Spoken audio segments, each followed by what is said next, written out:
Welcome back to the channel. Today we're diving into an intense and thought-provoking hypothetical story. What if some of the most infamous figures in modern history, Saddam Hussein, Muammar Gaddafi, and Osama bin Laden, were resurrected and came together to exact revenge on the United States? In this scenario, these figures don't just return to life, but they come with massive armies and advanced warfare equipment. Their target, the United States of America. How would they overthrow the nation? What would their revenge look like? And how would the United States respond? Let's break it down.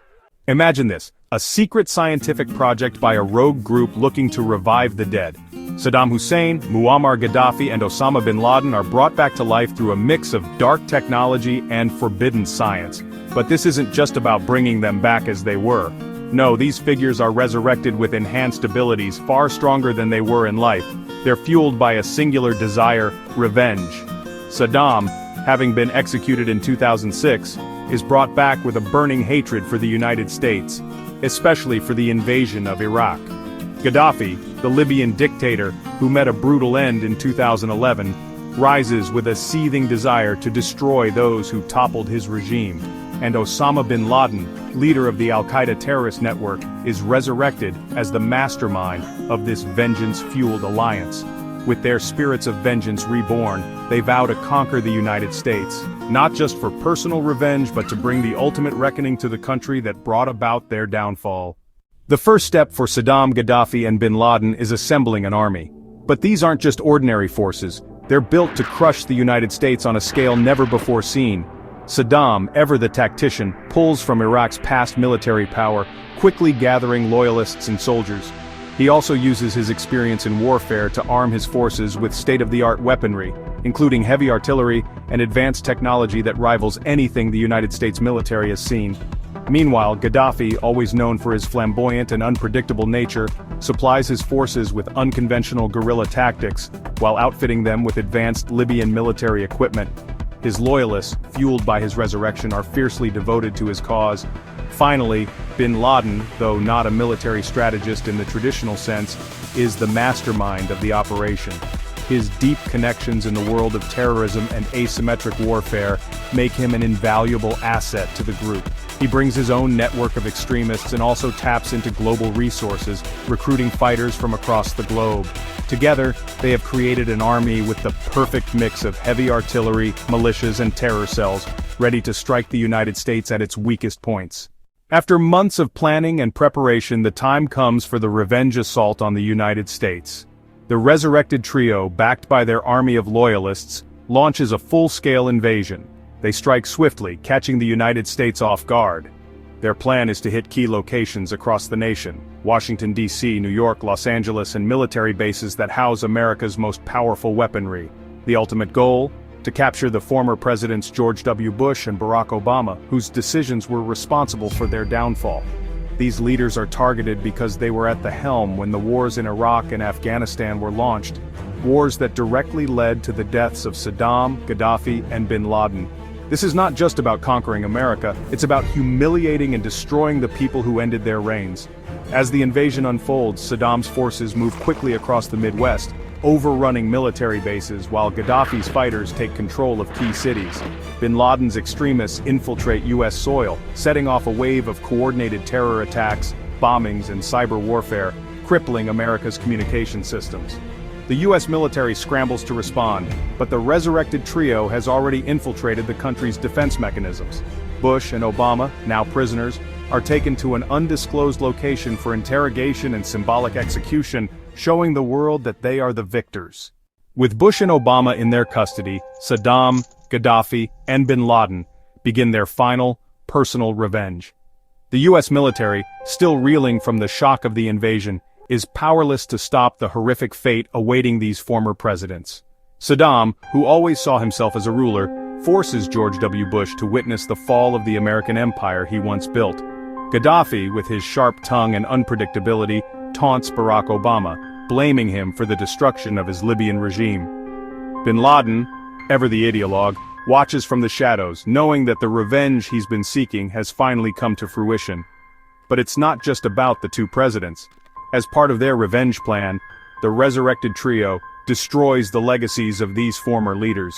Bush's ranch in Texas is decimated, his presidential library is burned to the ground, and Obama's presidential center is reduced to rubble. These are not just acts of vengeance, they are meant to obliterate the very symbols of U.S. power. As the dust settles and America grapples with its defeat, a new chapter begins. The U.S. government, paralyzed by the fall of its leaders, must quickly regroup to fight back.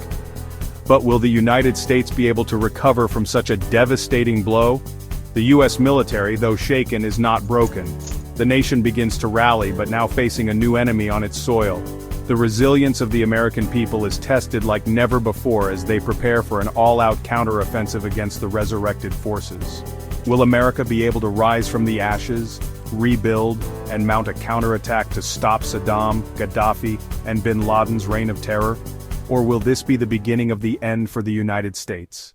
As the United States prepares to mount its counteroffensive, the stage is set for one of the most intense battles in modern history. The enemy has entrenched itself deeply into American soil, and the fight to reclaim the homeland is about to begin. The battlefield is a chaotic landscape of advanced warfare technology. Drones buzz overhead, surveilling enemy positions while stealth bombers scream through the skies, dropping precision-guided munitions. On the ground, robotic exoskeletons enhance soldiers' strength and endurance, turning them into near-invincible warriors. The air is thick with the roar of gunfire, the explosions of artillery, and the whirring of advanced combat machinery. Amidst this chaos, American soldiers display unparalleled heroism. A unit of infantry, led by a young but resolute captain, pushes forward through a hail of bullets. The captain, utilizing augmented reality visors, coordinates with a squad of autonomous tanks to flank an enemy stronghold. The strategy is flawless, and the stronghold falls, but not without cost. The emotional toll is evident as soldiers carry their wounded comrades off the battlefield, their faces etched with determination and grief. The enemy, ruthless and cunning, employs guerrilla tactics, using the urban landscape to their advantage. But the American forces adapt quickly. Using advanced communication networks, they outmaneuver the enemy, setting up ambushes and cutting off supply lines. The battle is fierce, with neither side willing to give an inch. As the sun sets, the battlefield is illuminated by the glow of explosions and tracer rounds. The soldiers, exhausted but unyielding, press on. Each victory, no matter how small, fuels their resolve. They fight not just for their country, but for their families, their future, and their freedom. The emotional impact of the battle is profound. Soldiers share moments of camaraderie and heartbreak, their bonds forged in the crucible of war. They know that the fate of their nation hangs in the balance, and they are willing to sacrifice everything to ensure its survival. As the battle rages on, one thing becomes clear: the spirit of America is unbreakable. In the face of overwhelming odds, the resilience and bravery of its people shine through. This is not just a fight for territory, it is a fight for the very soul of the nation. And in this battle for freedom, the American spirit will not be extinguished. In this world where history has taken a dark and twisted turn, the balance of power shifts dramatically. The resurrection of these infamous figures and their subsequent assault on America proves that the fight for revenge can reshape the very fabric of nations. Would the United States be able to recover, or would the combined forces of Saddam, Gaddafi, and bin Laden bring about the collapse of one of the most powerful nations in the world?